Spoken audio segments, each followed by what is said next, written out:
let's look at Chief Mate's MCA Stability Examination, July 2013, question number 3.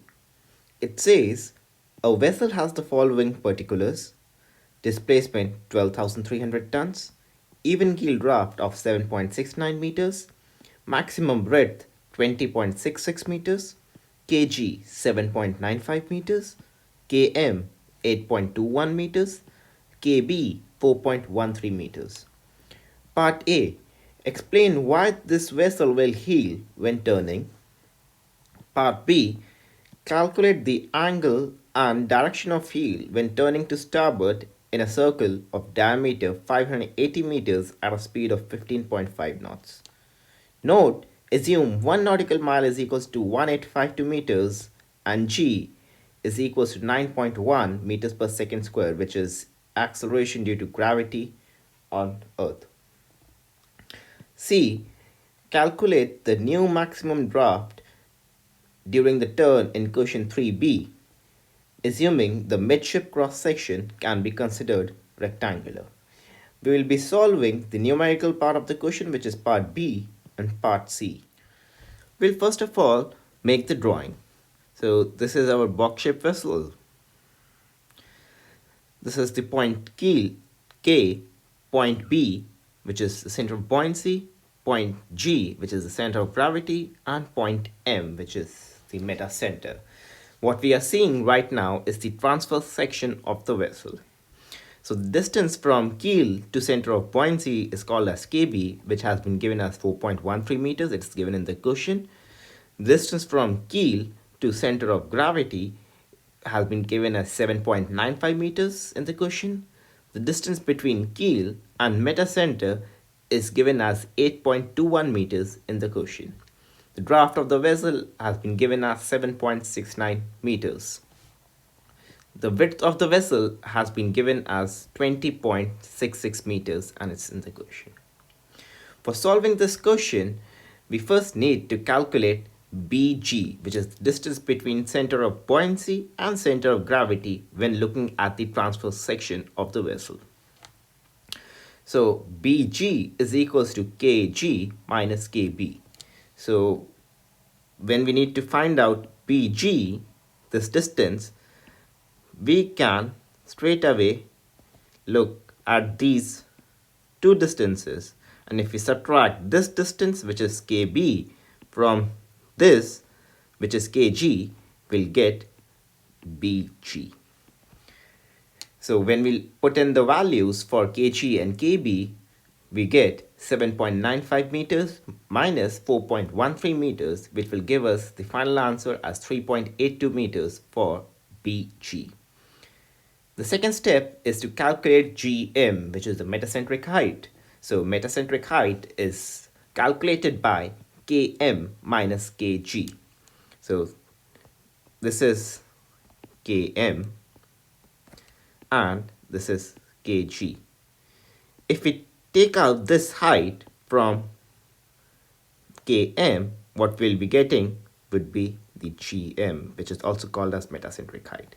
So when we put in the values for Km and Kg respectively, we will get 8.21 meters minus 7.95 meters is equals to 0.260 meters, which is equals to Gm.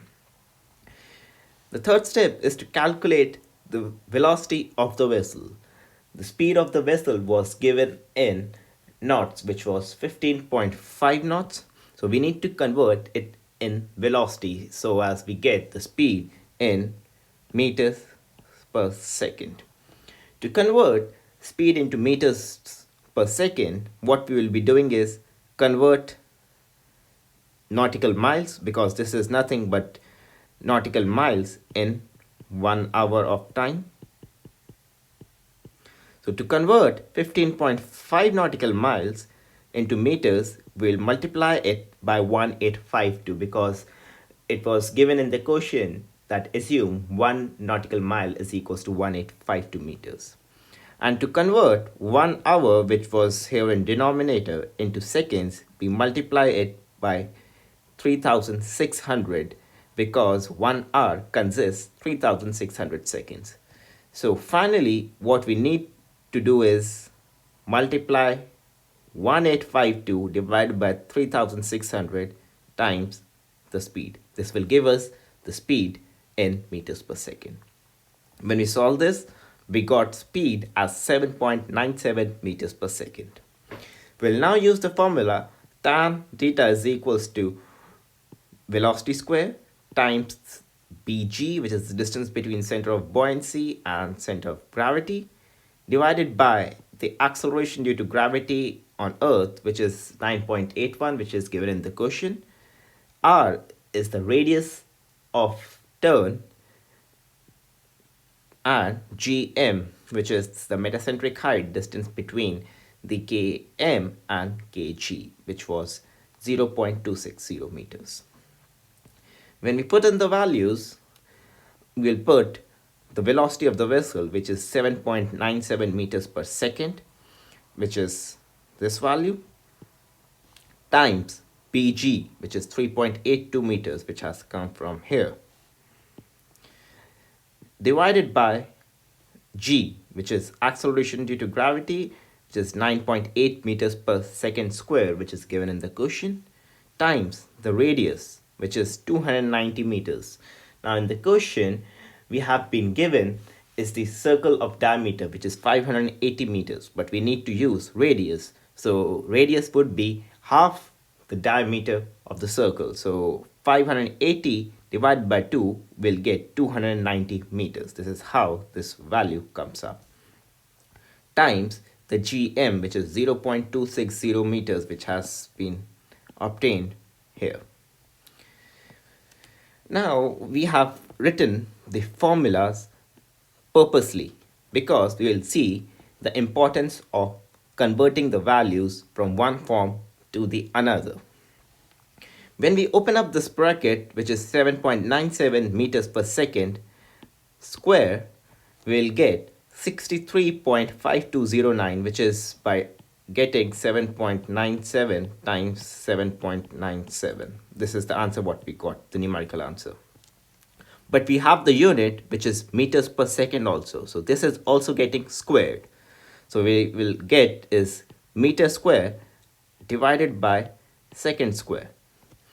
Now bg, which is 3.82 meters, we get meters as it is.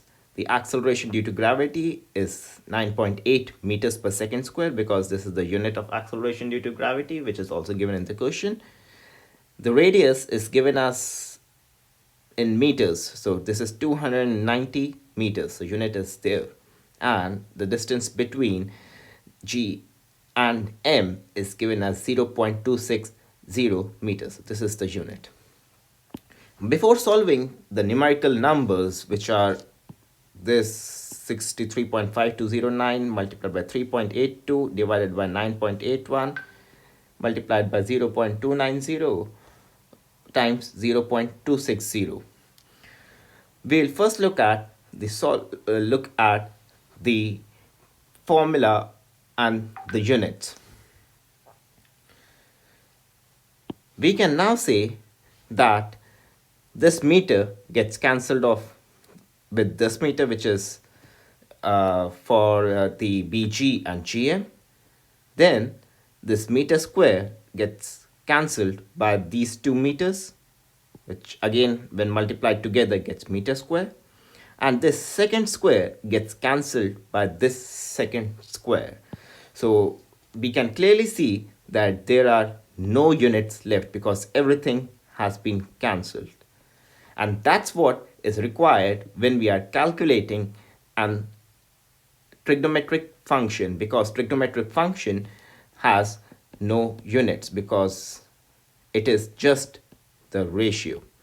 So this tells us why is it important to convert the values of the speed into meters per second and the radius into meters if it would have been given in nautical miles or cables. If you would have straight away written as nautical miles per hour instead of this, these values would have never got cancelled off and you will be getting series of units in your final answer. Let's say nautical miles per hour divided by the meter square, second square. So if we are getting these kind of units for a trigonometric function, that means it's totally wrong because trigonometric function doesn't have any unit. So it has no unit. That's why it's very important if we are unsure of any unit, what is in the final answer, what needs to come in the final answer, we'll straight away put the units in the formula itself, which will finally give us the unit for the final answer. Let it be the case in any stability problem. So we'll get tan of theta is equals to 0.32805. This we have got by solving all these numerical values. And since we didn't have any units left because everything had been cancelled in the numerator by everything in the denominator, so there is no unit. So theta can be said as tan inverse of 0.32805, which is 18.2 degrees on the port side. The direction is given as port because vessel had given the hard over to the starboard side. So vessel will be heeled towards the opposite direction, which in this case will be the port side.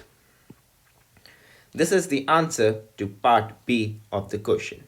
We'll now look at part C of the question, which asks us to calculate the maximum draft on the heel side. So we use the formula max draft is equals to upright draft times cos of theta in brackets plus half the beam multiplied by sine of theta. So theta is nothing but 18.2 degrees, which we have calculated here. So we'll write it as maximum draft is equals to 7.69 meters multiplied by cos of 18.2 degrees because upright draft given in the question was 7.69 meters and theta is the 18.2 degrees plus half the beam times sine of theta. So beam of the vessel was given as 20.66 meters and we were asked to assume the midship cross section can be considered rectangular. So we have written the value of beam as 20.66 meters, which was already given in the question, times sine of 18.2 degrees. So theta is the value which has been obtained from here. When we solve this further, we will get 7.305 meters, which has been obtained by solving this, plus 3.226 meters, which has been obtained by solving this. We'll get a final answer of maximum draft as 10.531 meters, which will be our final answer.